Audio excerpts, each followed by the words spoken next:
When the devil is working in your life, the second thing he will do is that he will manipulate your soul. He will darken your understanding. So you are alienated from the commonwealth of Israel. Number 3, when the devil is walking around your life, he affects your circumstances. He frustrates your circumstances. But how does the devil gain authority to begin to walk in a man's corridor? Is when the man allows him way through sin.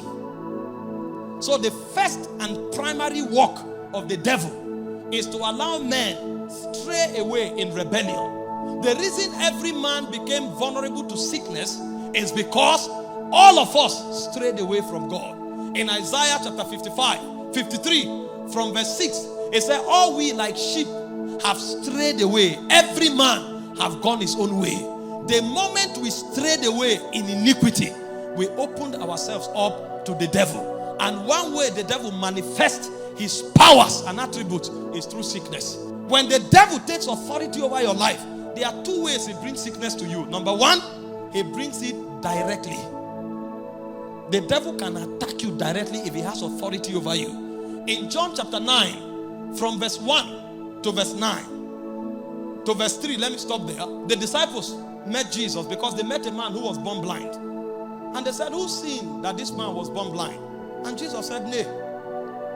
He said, but that for the glory of the Father to be made manifest. So what Jesus was talking about is, this being is exercising authority over this man to take the glory.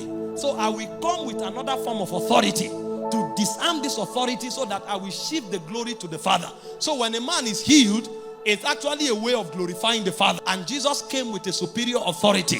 The moment he loosed the woman, by breaking the authority of that spirit over the woman discovered that her bones were not bent. It was actually a demon pressing her down.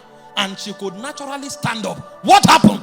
The one with authority was cast out. He said, healing all. Hope you remember, some of the people Jesus healed were sick by natural effect. But even though their sickness came by natural effect, the Bible said, healing all that were oppressed of the devil. That means everybody Jesus healed was oppressed of the devil. You now ask the question, what about those who fall sick by natural accident, by natural issues, or by natural happenings? That's the indirect way the devil brings sickness on people. The reason is because when he took Adamic authority, he took over authority over the earth realm. He took over authority of the earth realm. So when the devil cannot attack you directly, the devil can manipulate situations. And those situations will be so staged that you will find yourself as a victim in between. It's because the devil took authority over nature.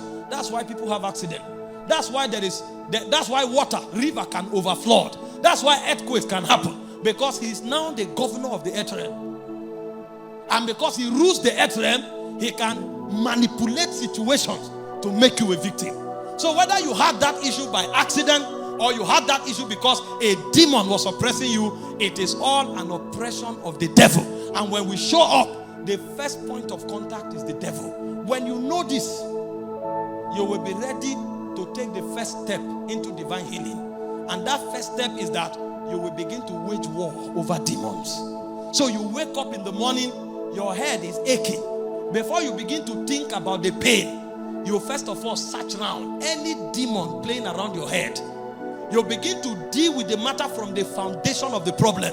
If you are going out and your car is about to slip from the road, you will know that a demon is about to play around you, either directly or indirectly. So what that will do for you is that there will be a holy anger against the devil. That's why the Bible said, because thou lovest righteousness and hated iniquity. So anything that is not God's perfect will for your life will enrage you against the devil.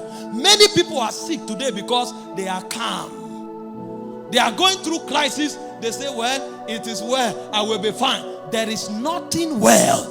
If you don't wake up to rage against the devil, it will start from a simple symptom of pain in your belly. And after a while, they will say it's ulcer. After a while, they will say your intestines are ruptured. After a while, they will say it has something to do with your organs.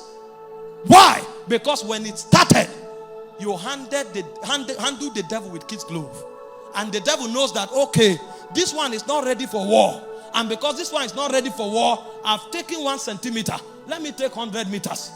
If it doesn't wake up for war, okay, I've taken 100 meters. Let me take 1,000 kilometers.